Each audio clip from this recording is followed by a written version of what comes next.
Lord.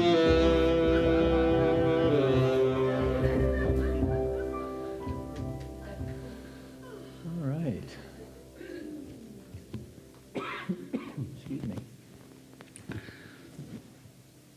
A little tickle trying to hit that low note. All right, so please help me welcome to the platform in this Jimi Hendrix moment, Agneta Byland, our presider this morning.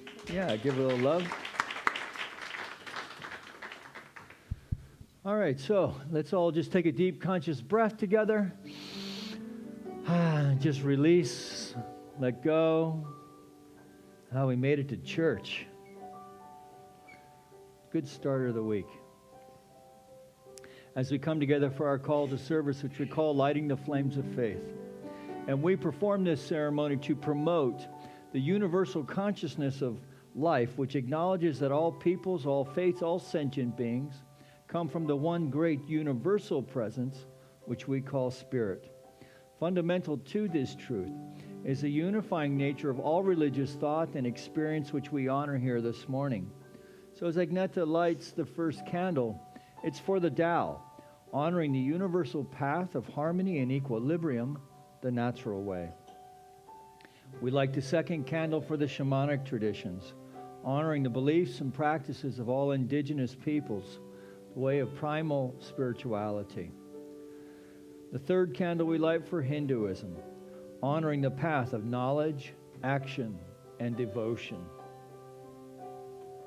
The fourth candle we light for Judaism, honoring the ethical path of living by sacred law. The fifth candle we light for all forms of Buddhism, honoring the Four Noble Truths and the path of compassion. The sixth candle we light for all forms of Christianity, honoring the Christ consciousness as the path of love. We light the seventh candle for all forms of Islam, honoring the path of submission to the will of God as the highest calling. We light the eighth candle for the universalistic religion of Baha'i, honoring the path of unity and peace. The ninth candle we light for all forms of new thought, honoring the metaphysical path of mental healing through the practice of universal spiritual principles. And the 10th candle we light for all those who are as yet unaware of the power and presence of Spirit in their lives and for the space we hold for them here at our center. And as Agneta lights a healing candle, please put silently into the light the names of anyone you wish to have experience the healing flame of God's eternal love.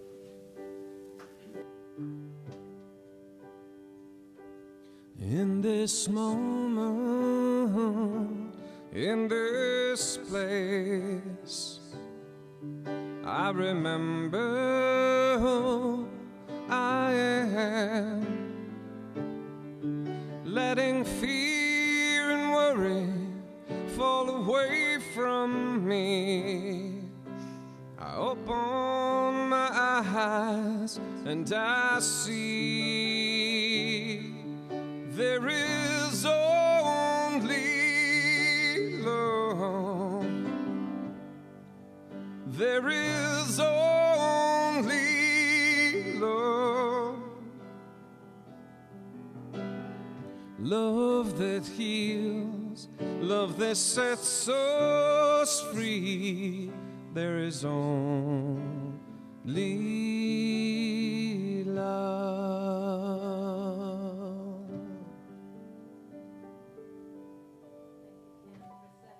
Pace for today.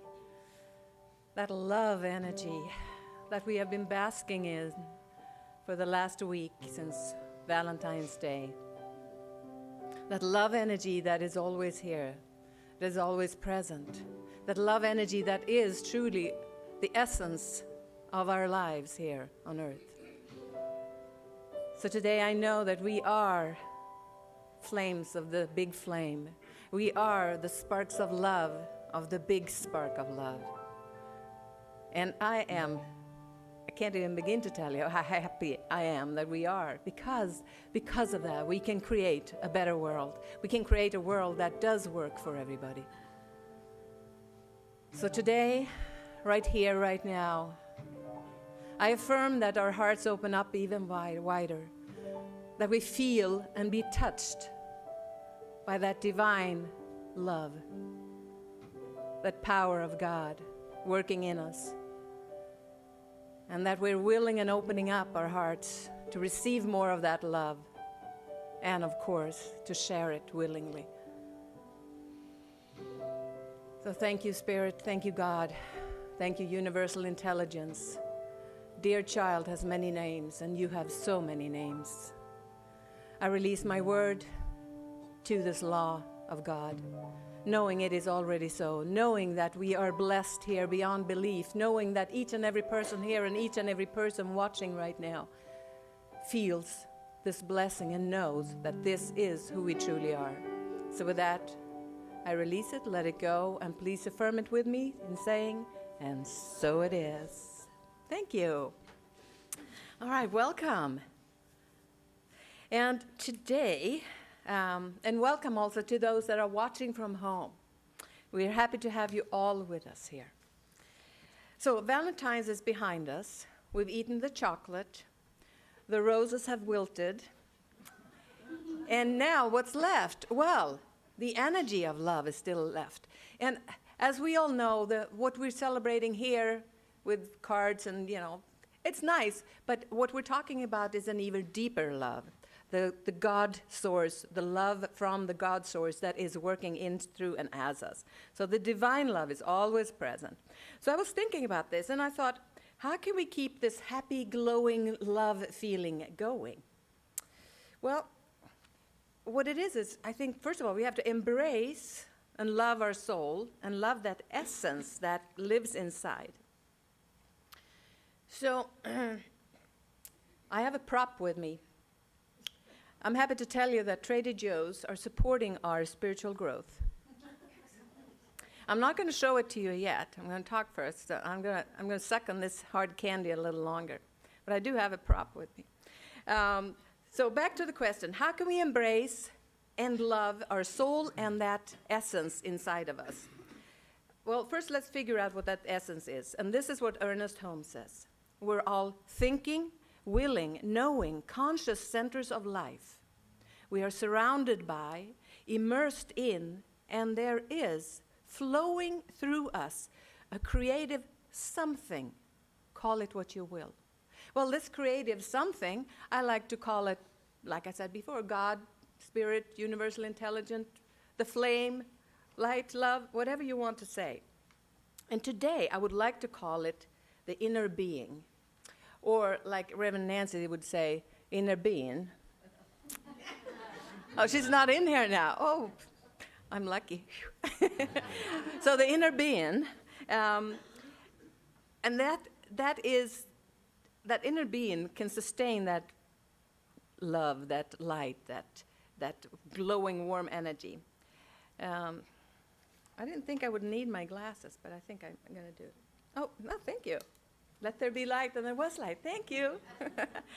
All right. So the easy part is that we don't have to fuel this energy, because this energy is God. So we don't have to forcefully try to fuel that inner beautiful center of ourselves that is so loving and so light and bright. However, what we do have to do is to allow it. We have to open up and be willing. We have to put the plug in the socket, if you want. And Ernest Holmes said it so beautifully. So I say quietly to myself, there is one life.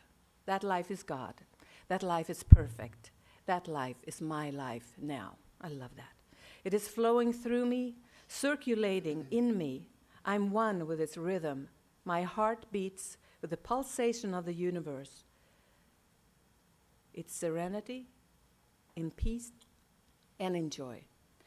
And it gets better. I'm sorry, I just have to read this too. So Holmes says, I'm daily guided so that I shall know what to do under every circumstance. Did you hear that? I'm daily guided, so I shall know what to do in every circumstance, in every situation.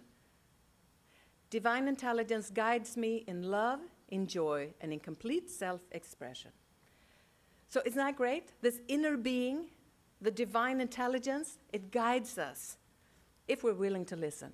A lot of times we call it intuition too. And how do we access this? How do we get to this experience of serenity, peace, love, and joy? Well, first thing, we got to not think. Because when we think, we're only smushing around in our brain, and we only think the same darn thoughts that we thought the day before or the year before. So what we need to do is we have to try to just be and just bask in that energy. And we can do it in many different ways. For some people, nature is a huge place, and for me, that works. Music, people that are runners, they say that when they run, they get into that creative field where things just pop up, and it's just beautiful. And you're not thinking, it's just coming to you. So the funny thing was, proving my own point, was I woke up 5 a.m. this morning, and all of a sudden I'm lying there half awake, and I'm very, in tune, as we are when we dreamt, and we're lying there half asleep. And then I thought, oh, I could say this, I could say that, that'd be great. And then I woke up a little later, and I didn't write it down, so I forgot about it. So the best part of the talk you never got to hear. But it proved my point. So have something to write with next to your bed, because when you're in that creative field, you don't ever know what's going to pop up. So back to Trader Joe's. They have come out with Trader Joe's embraces your inner being. Your inner being. They help us with our spirituality. So it's delightfully crunchy. And I just couldn't pass that up to share that with you. But please tap into your inner being, like Reverend Nancy would say, and find those moments where you can feel that energy and that creative juice just flowing through you. Thank you.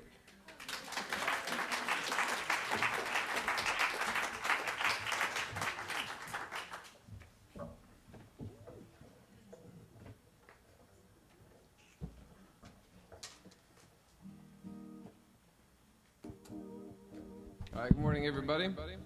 Please welcome David and Kent today.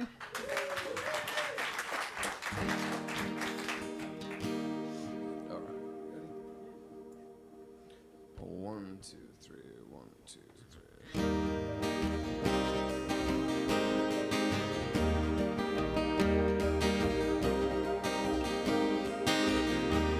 Come gather round, people, wherever you roam, and admit that the waters around you have grown, and accept that soon you'll be drenched to the bone if your time to you is worth saving. Then you better start swimming or you'll sink like a stone, for the times they are a-changing.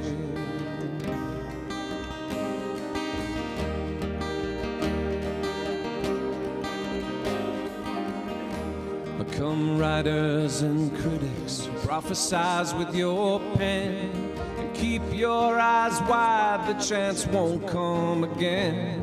Well, the wheel don't speak too soon, for the wheel's still in spin, and there's no telling who that it's naming. For the loser now will later win, for the times they are a-changing.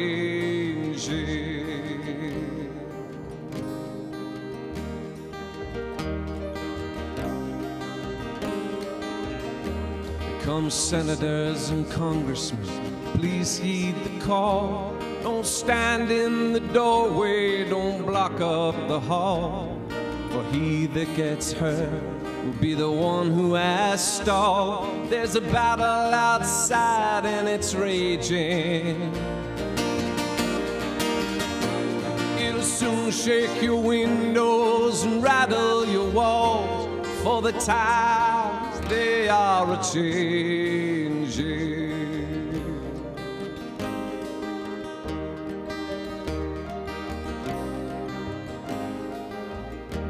Come mothers and fathers throughout the land, and don't criticize what you can't understand. Your sons and your daughters are beyond your command. Your old road is rapidly aging. Please get out of the new one if you can't lend your hand, for the times they are a-changing.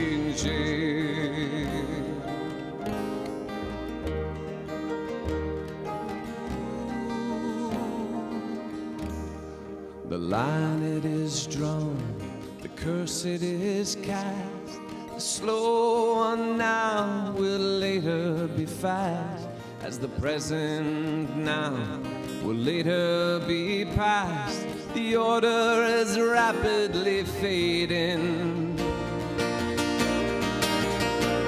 and the first one now will later be last, for the times they are a-changing.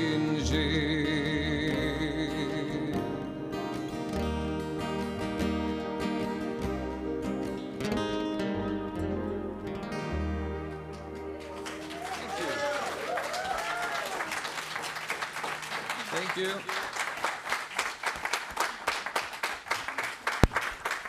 Ladies and gentlemen, Ken and the Kensters. Give them some more love.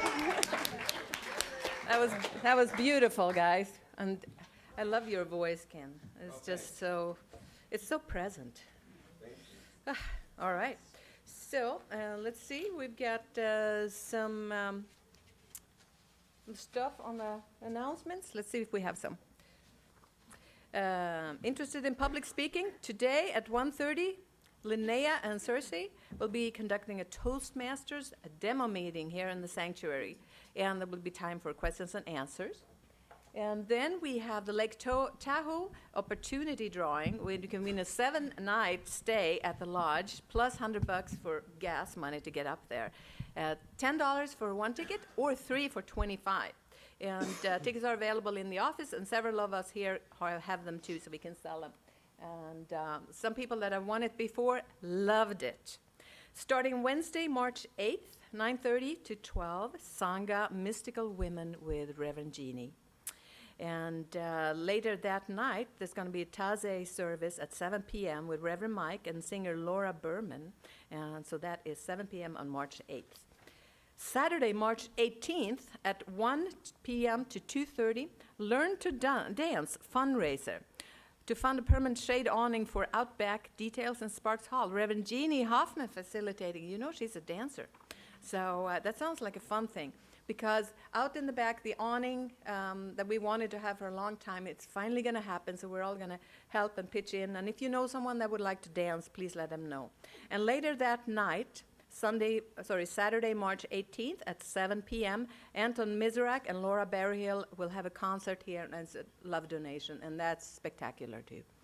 So, ladies and gentlemen, those were announcements, and now, if you would please stand with me and let's read the affirmation. We believe in one universal spirit manifesting through all, natural and incarnated in us. We believe that the universal spirit is personal to and reveals itself through everyone who recognizes its presence. We believe that our faith operates upon a law of mind which automatically manifests in our experience according to that faith. We believe in the unity of all life and in the immortality of the individual soul, forever expanding. We believe in the eternal goodness, the eternal loving kindness, and the givingness of life to all. And let's sing. Yay!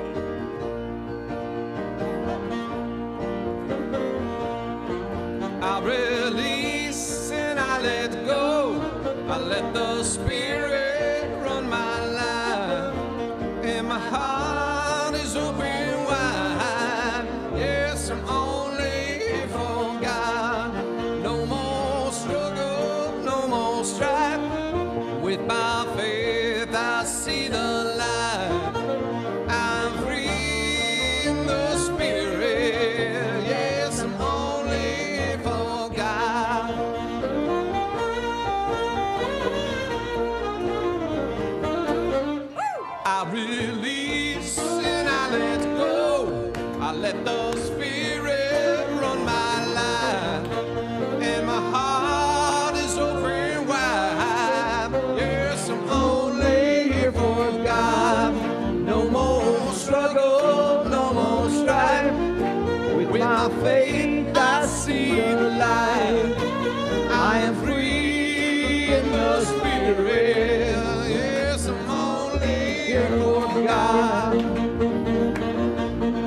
I release and I let go.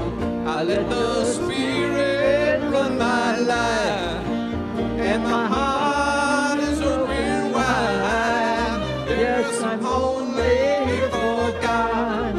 No more struggle, no more strife. With my faith I see the light. I am free in the Spirit. Yes, I'm only for God. Here we go. Only here for God. One more time. I'm only here for God. Yeah.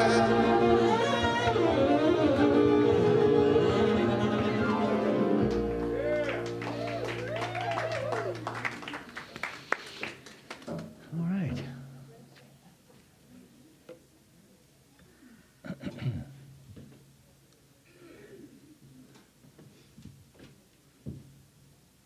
Got to get you a roadie, man.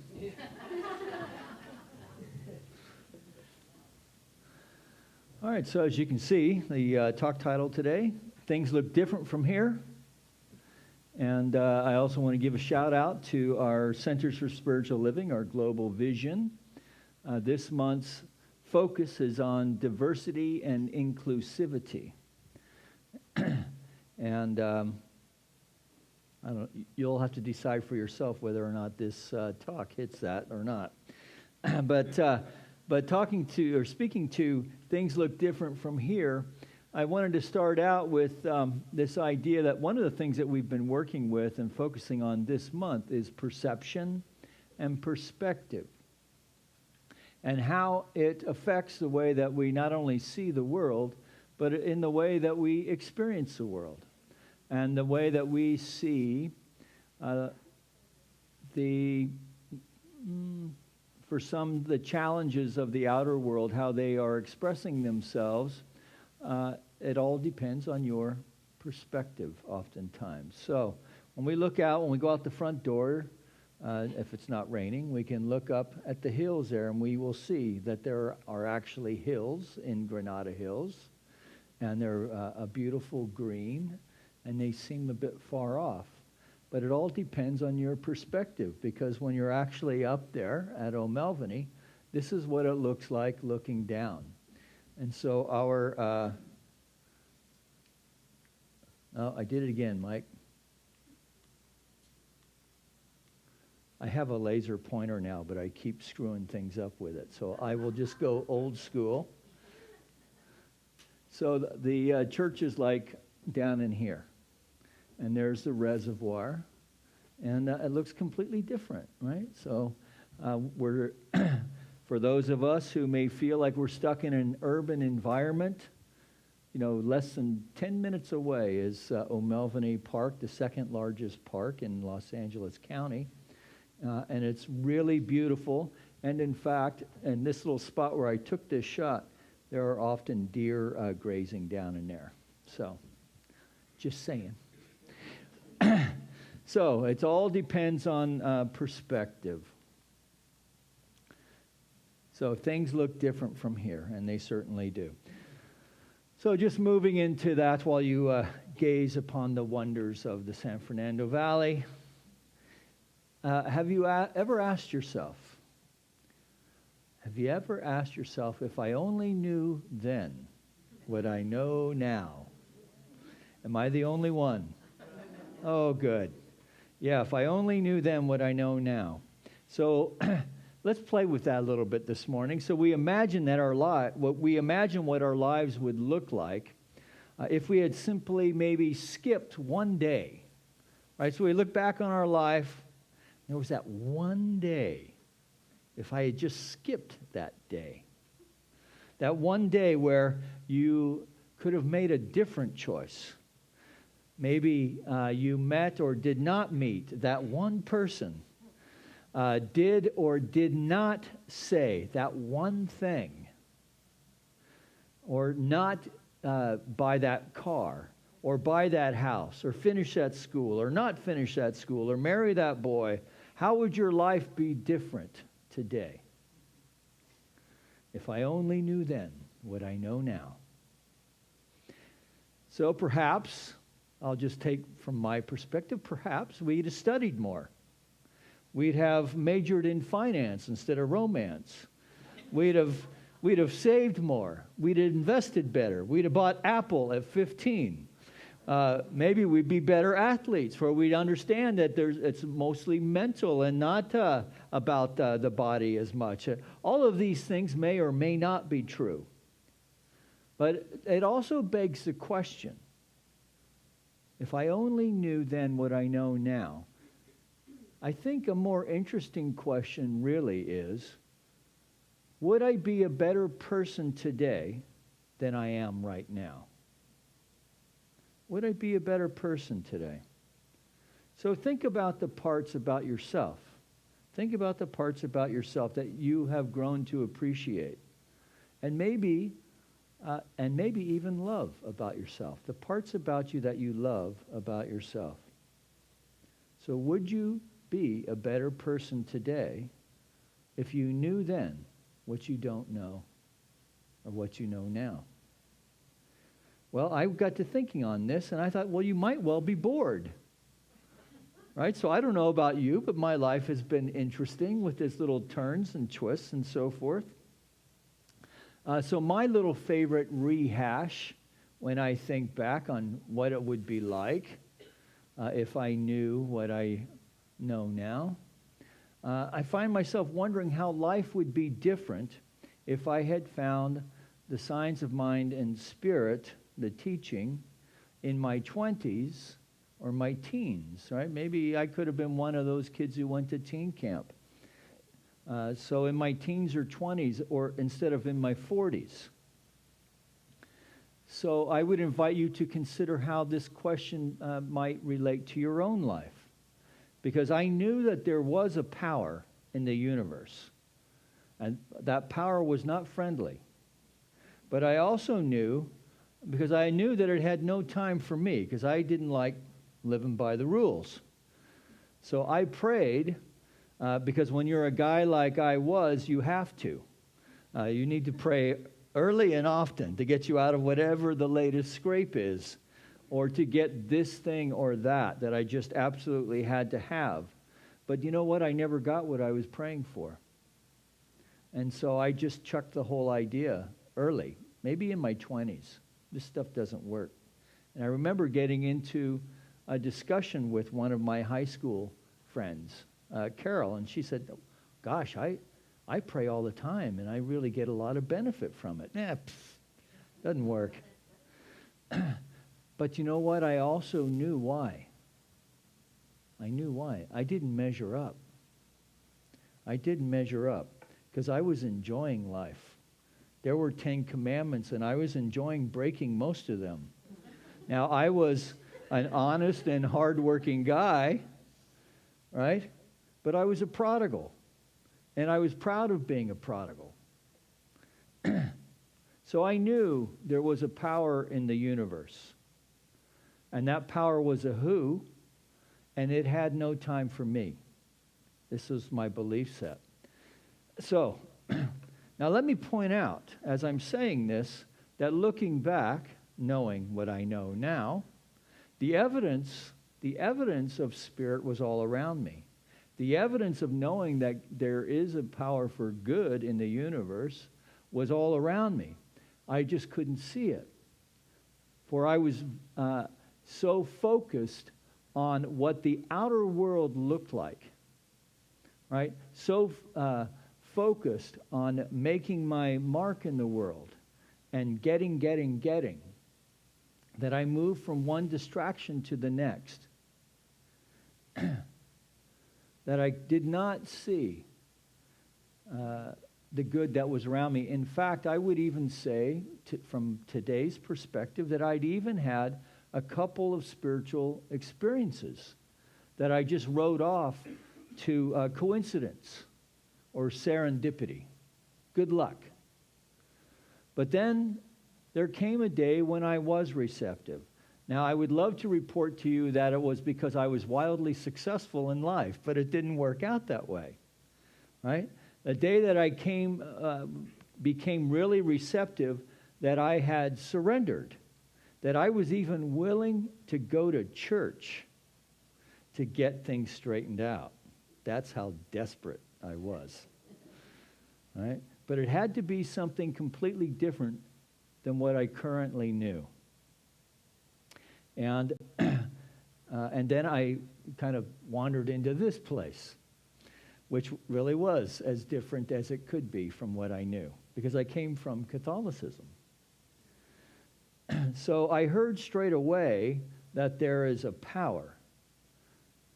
Not only is there a power, but it's available. Not only is it available, it's available to everyone. I thought, oh, well, maybe even me. But what about Jesus? I don't see any Jesus, man. Well, he's here. Okay, well, good. All right, so Jesus here, that's good. But I don't have to get saved, do I? Because I'm just not down with all that Protestant stuff, man. No, you don't have to get saved, right? Because you are saved by the renewing of your mind. Your life is saved by embracing the ideas of consciousness, of love, emanating as life, your life and everyone's life. So it was an interesting start, and everybody was happy.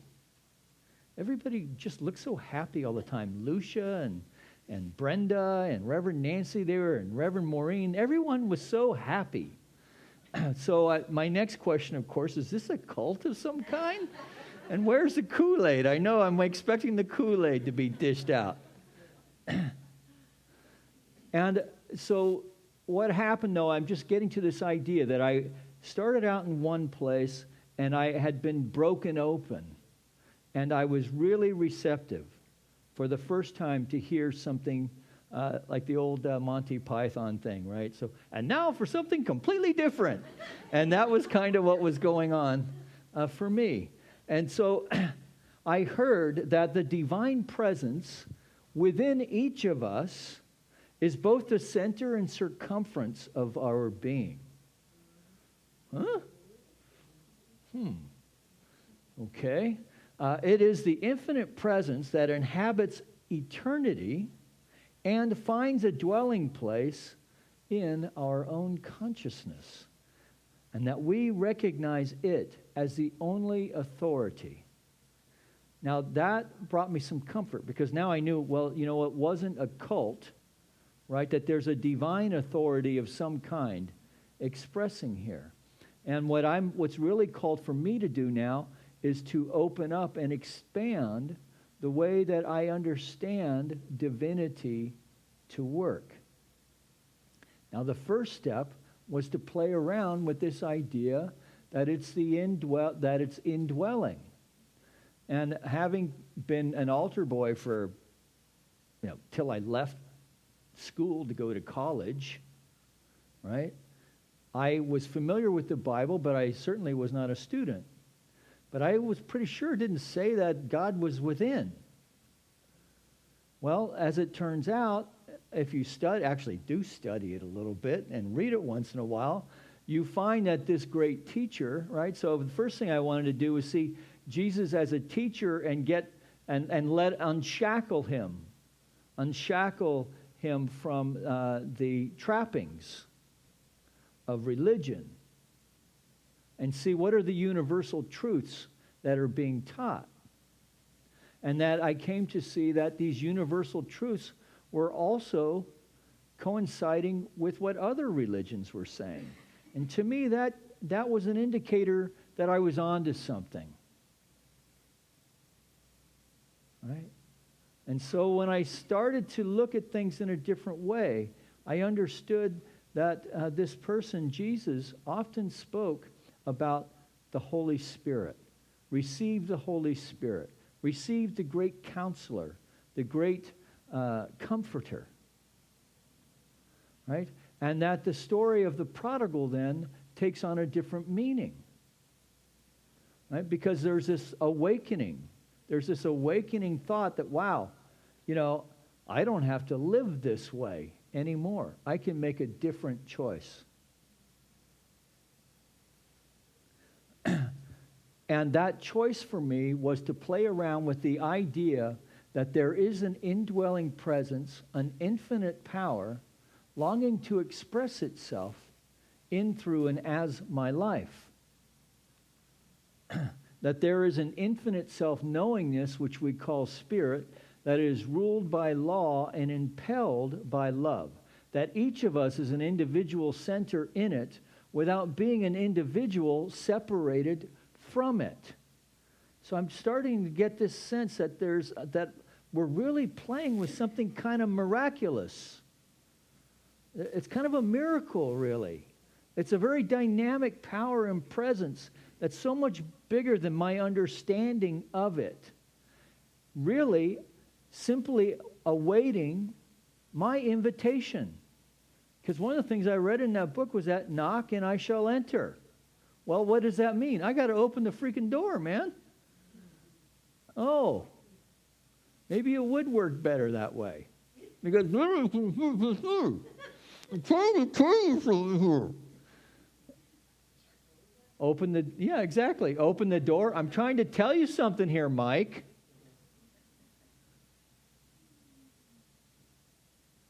Life is consciousness. Life is love. Align with the Holy Spirit. Allow the Holy Spirit to enter. Allow the Holy Spirit to enter. Consider what your life would be like if you surrendered to the idea that there is one mind expressing in, through, and as all of life, and that you can use it. That your life is an individual center in the greater life that is God. Now, knowing that, what is your heart's desire? What is it in your life that you currently need so that I can demonstrate, right? So as the power of Spirit can now demonstrate itself, its power, its presence, its genius by means of your life. What is it within you that is keeping you, what thinking within you is allowing you to stay stuck in this idea of separation? Separation of thinking that this outer world is the thing that's so important, rather than surrendering to the idea that life is consciousness, the consciousness of the divine itself, expressing through all of this stuff. And these are just the toys to distract us from the greater truth. So in this way that we are not one in God or one with God, but we are one of God. And that although the identity is the same in essence, it is not in the same in degree. That there is, if there were a sameness in degree, we would have already exhausted the possibility of the infinite. And having done so, our continual existence would then be cosmic tragedy, because there would be no place to go, nothing to see, everything would have been used up. If I knew now what I know, if I knew then what I know now, I'd probably be bored. I'd be bored. Everything would have been used up. Let us instead keep our thought turned to the divine presence within us and within one another, deeply desiring that we become more aware of the love that we have for one another and the world. May our consciousness then be opened to a deeper understanding of life. And as we contemplate these ideas, our perception changes. In fact, the whole game changes. Because now there's no longer coincidence or serendipity, only blessings. So that, and as we come to see this and understand it, we're just going around, whoa, thank you, Spirit. Thank you, Spirit. Nice, right? And not only that, as we develop this consciousness of gratitude and connection and knowingness and knowing that we are a center of God activity, it's been my experience for myself and watching the way life demonstrates in other people's lives is that consciousness just brings to us stuff that we need before we even put a demand on the universe. Right? It's so that we are, in this way, then we are lifted from good to greater good. Now, we have to do the work. Right? It's not enough to come in here and say, you know, there's a there's a power for good in the universe available to everyone, and you can use it and go, oh yeah, that makes a lot of sense. I'm a religious scientist, right? And so we wish and hope and pray, wish and hope and pray, and I really know this thing to be true right now, that I really know that a Ferrari is demonstrating itself right now in my driveway, that I visualize it, I can picture it. Right? Well, do I have the consciousness to support a Ferrari? I realize I'm kind of picking a big deal. Right? In order for us to understand that life is consciousness, we have to do the work. And what is the work? The work is chucking out the stuff that no longer serves us. Chucking out the old patterns of thought that are no longer serving us. Chucking out the old patterns of thought that are keeping us bound in some way. To what? To that this matters. Right? Why does this matter? Well, we want to have the structure of our life supported enough, right? To be supported enough to do what? To allow Spirit to use our life to demonstrate its power and presence as our life. And in this way, then, we begin to see the divine expressing itself at every level of life. The other thing I would say that why it's important to come to churches like this, to go to the classes, to take the time for contemplation and meditation and affirmative prayer, is that it allows us to see the divine at work. Right? Now, what about this indwelling presence thing? You know, I'm not feeling so connected today. So where do I find it? Where do I find it when times are dark? Right? Where's my bridge over troubled water, man? Right? Well, what I have found, it's been my experience, is then I look to you and I see the divine expression that you are and that you are, that we all are. So I see the divine expressing as you. And then I see it reflected back to me. Because I know that you are doing the same thing for me. So imagine if everyone had this idea of consciousness, of knowing that all of life is consciousness, expressing itself in, through, and as this manifest world. That you and I are a demonstration of this consciousness, and that our life has authority, that it makes a difference, that our consciousness then helps to guide and demonstrate our thinking, that our thinking then demonstrates our life, that our life then demonstrates as a life that easily and effortlessly is one of support and creativity and love abounding, and of service. Of service, because we understand that we are serving the divine. In this way, we no longer have to have a conversation over diversity and inclusivity, because we only see one thing. Right? We don't get hung up on who you love. We don't get our gender stuff, or how you practice your faith. We just know that we know the intuitive power and presence that God is in expression as our life. That's a big shift, man. That's it. And so, things look really different from here. things look really different from here. So I invite you to consider yourself, your own story, and hopefully you've been doing this, about where you were, where you are, and the way that you see and know your life. The way that you see and know your life when struggle or challenges show up. The tools that you grab. Oh, the places you'll go. The things that you'll see. All right. Let's call the musicians up before I get off on another tangent. So while they're doing that, we're going to take a deep breath.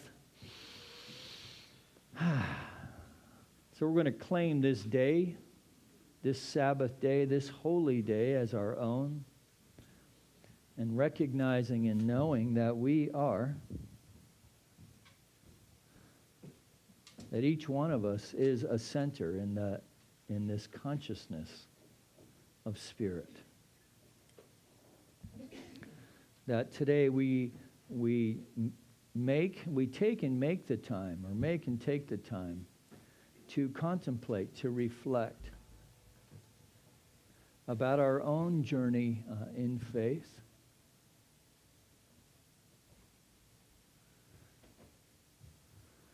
And to honor that for a moment. Even as we consider the ways in which we can open up even more. The ways that we can practice knowing that there is a greater consciousness longing to express itself as all of life. And so as we go deeper in developing the awareness of that connection with spirit that is already there, we know and lay claim to the idea that we are that royal priesthood, that there is no separation, that each one of us is an expression of the divine, that we are calling it forth as our life in new and dynamic ways, that whatever is required to support us in this knowing is provided to us right now, easily and effortlessly, that the body temple is aligning right now with the power and presence and pattern of perfection that is God right now, that our finances are aligned with positive cash flow in every way, that our creativity is open and expressing itself, whether in our career, in our avocation, or simply in new and creative ways to express love by means of each one of us.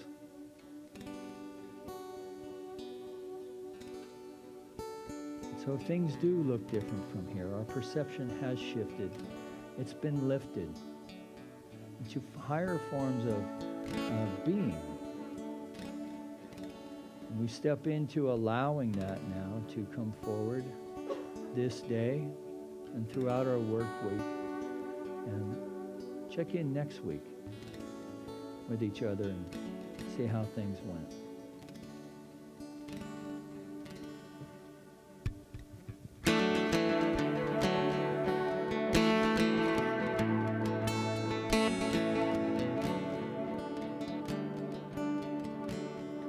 Last night I dreamed that I was a child out where the pines grow wild and tall. I was trying to make it home through the forest before the darkness falls. I heard the wind rustling through the trees, and ghostly voices rose from the fields, ran with my down that broken path with duality snapping at my heels. I broke through the trees there in the night. My father's house stood shining hard and bright. The branches and brambles tore at my clothes, but I ran till I fell shaking in his arms.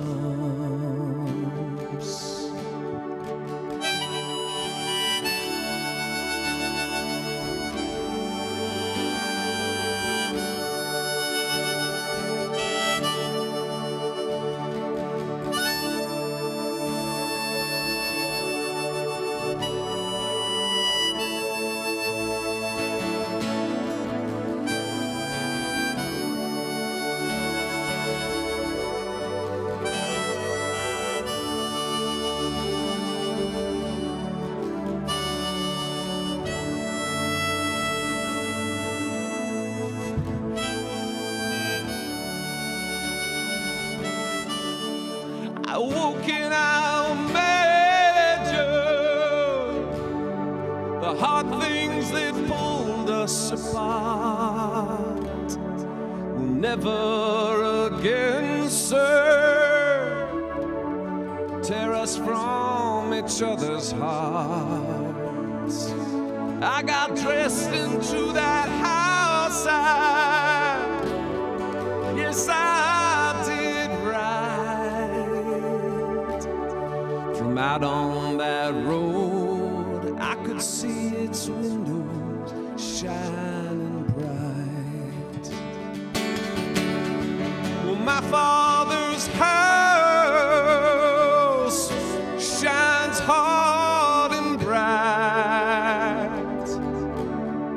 stands like a beacon calling me in the night, calling and calling when I'm cold and alone. I crossed that dark highway, now I'm finally home. I crossed that dark highway, now I'm finally home.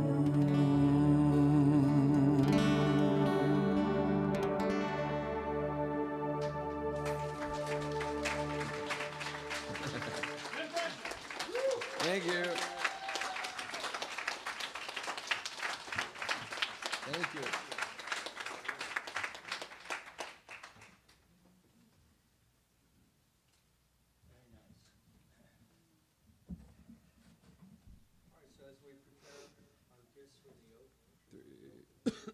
Prepare our gifts for the opening, for the offering,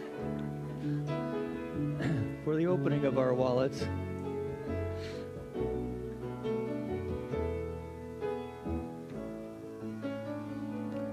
Spirit gives through me, Spirit receives through me, Spirit lives and breathes through me.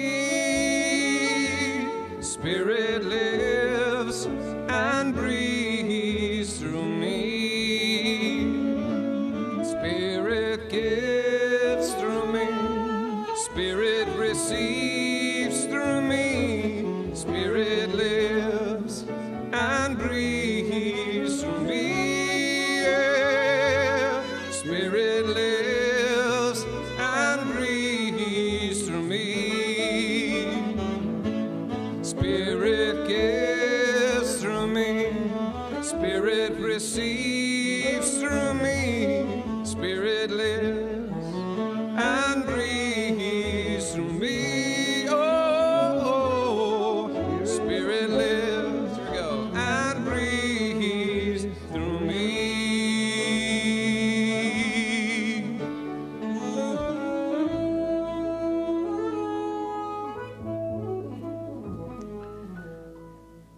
So recognizing and knowing that the gifts presented here this morning are a demonstration of consciousness that knows and knows that it knows that God is our source, our substance, our supply.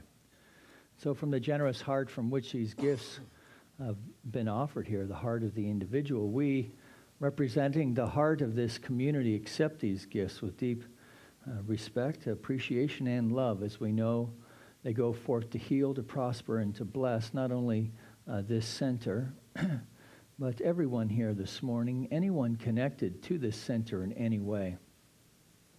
That we extend this knowing and this blessing to our community of Granada Hills, our city of Los Angeles, our state of California, our United States of America, all of its churches, temples, mosques, schools, universities, the people who attend them, the people who support them, for our planet as well, that we know that all of it is a demonstration of the one mind of spirit. To the extent that we really know this to be so, we see it demonstrating in all ways, great and small. This lifts our hearts. We are grateful. And this gratitude empowers us into ways of spiritual living then that lift ourselves and others. And in gratitude, we acknowledge this by saying, and so it is. So please help me thank Janet and Bill for being our ushers this morning. And are we coming in? Yes, there we go.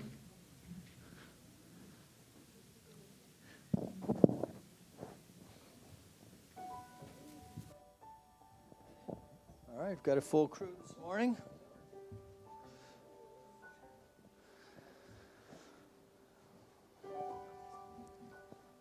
All right, good to see all these kids around. All right, so who is our spokesperson? Gabby? Let me come down to you. You good? Yeah. Tell everybody who you are. I'm Gabby. And what we did is we did bears. These. I'm done. We did, I know, it's so sweet. We did bears that showed our love and what we were thankful for in our lives. So we have family, we have roof over our head, we have mothers and fathers, we have all kinds of good stuff. And then we have the little guys. So we made beautiful cups, and that's Bella's cup. And Paola made one, and David made one. Very nice. Good stuff.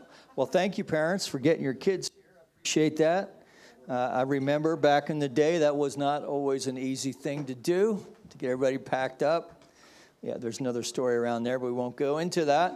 I just want to let you know that today's quotes came from the 365, Science of Mind 365. So if you don't have this to use in your daily practice, it's a great way to start the day. So I meant to mention that. So where's Chloe? Chloe has her little shindig is coming up this week.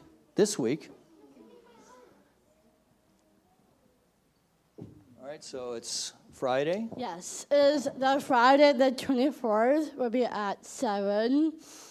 And we'll be at the First Christian Church at North Hollywood. And again on Saturday at 2. And we have a dress rehearsal. It's going to be on a Thursday. So it's free. Come and support me, and I will love if you guys want me to get out. That'd be awesome. Or I'm doing drumming class. It's called Born to Act Players. Thank you, Chloe. Born to Act Players. Oh, Zhigong, when is that? On Saturday, the 25th. This coming Saturday. At what time? 2:30 to 4 over at Prema Yoga. Our own Nancy is going to be teaching Zhigong. Yeah. All right. So that's it. So let's ask our... It's Wayne Moore's birthday. I just had to say it. Oh, well. Sorry, Wayne. I had to do it. Happy birthday, Wayne. Happy birthday, Mr. President. All right. So let's invite our practitioners, ministers, visiting ministers, if you care to circle the room, and we will pray us out. There, I'm on now. So, grattis på födelsedagen, Wayne. That's Swedish. Ja må du leva. So please get in touch with your inner being. And just take a breath and feel that inner being. Take a breath. And take that space this week to create create some space so that you can listen to the creative voice inside. So as Reverend Mike said, we are one of God. This amazing power, this amazing love, and we are one of it.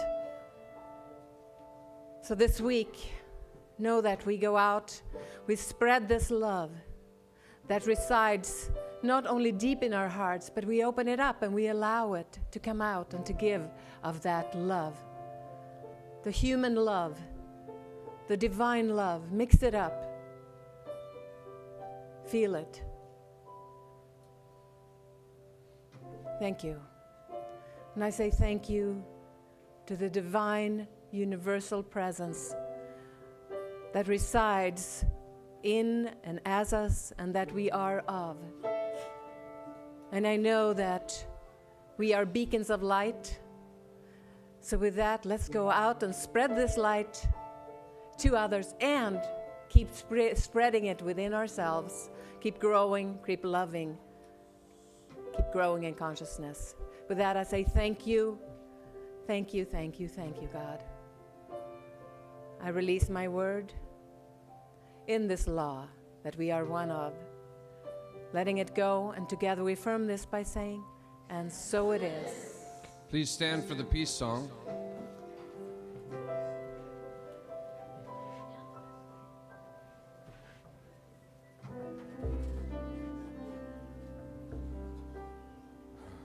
One, two, three, four, five, six.